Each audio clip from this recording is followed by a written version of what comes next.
ডিভোর্সের 5 বছর পর কাকে বিয়ে করলেন শবনম ফারিয়া?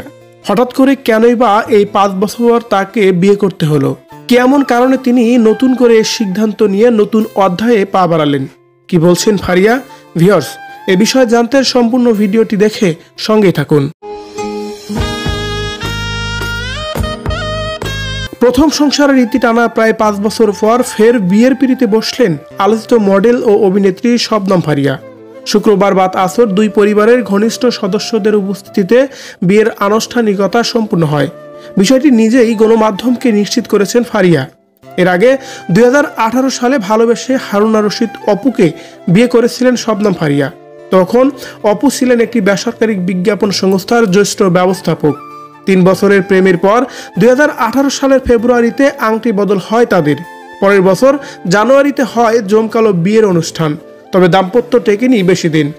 2020 সালের 27 নভেম্বর আনুষ্ঠানিকভাবে বিচ্ছেদপত্রে সই করেন ফারিয়া ও অপু। বিয়ে প্রসঙ্গে ফারিয়া ছিল একসময় তিক্ততা, তাই দ্বিতীয় বিয়ের পর অভিনেত্রী গণমাধ্যমে বলেছেন, বিয়ে নিয়ে আমার অনুভূতি বরাবরই জটিল, আতঙ্কের চেয়ে কম নয়।